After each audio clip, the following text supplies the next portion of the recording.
Consumer prices falling last month for the first time in 2 years, pushed lower by gasoline prices.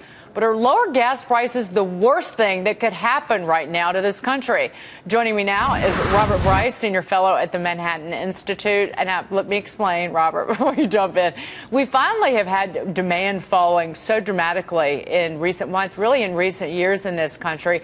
And it's also pushed down production and consumption of ethanol as well. My point is, if you have prices that keep falling lower, we just start consuming more energy, period.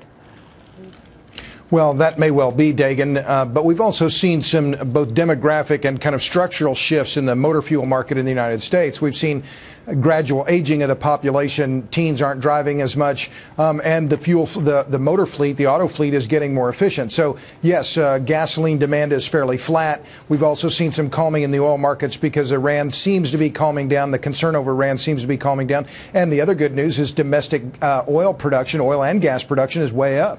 Do you think that it stays where it is? Do you think that in the coming months and even years, I mean, it's very impossible to predict the direction of prices, nevertheless, that direction of less demand for fuel in this country, and we've really changed our behavior, will continue? Well, I think if you look at the projections from the Energy Information Administration, from IEA, ExxonMobil, BP, they all seem to agree pretty well that U.S. motor fuel demand, and oil demand more generally, is going to be flat or growing very slowly over the coming years. All the demand is going to be in Asia and Africa and the developing world. But what is a concern, and one that I think is motorists in the U.S. should be worried about, is the push by the ethanol lobby to increase the amount of ethanol that's being forced into the gasoline pool. And this is very bad news for consumers, and the move is being fought by a broad coalition of industries. Food makers, boat makers, car makers are all trying to prevent the EPA from allowing this move toward a 15% ethanol blend in gasoline. Right. We should point out that right now is one of the regulations that governs ethanol mixed into gasoline is at 10%. Is it not 10% of all fuel in this country?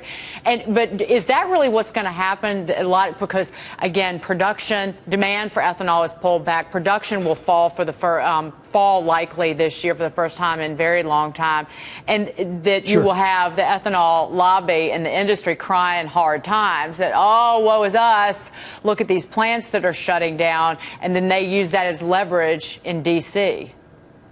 Well, of course, but remember, Dagan, this is all a result of excessive subsidies and mandates given to the ethanol industry.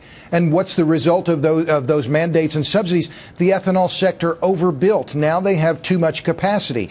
They're producing too much ethanol. They have too many gallons of ethanol, chasing too few gallons of gasoline. And so what have they done? They've gone to government again in another rent-seeking effort to try and force E15 into the marketplace when we only have about 8 million motor vehicles in the United States that can accept anything more than E10. So this is just another example of how excessive governmental intervention in the marketplace then begets yet more efforts for more intervention in the marketplace at the expense of consumers. I personally like the pure gasoline movement in this country that is growing, but because I'm a car nut, so people who love their cars don't want to put ethanol into them.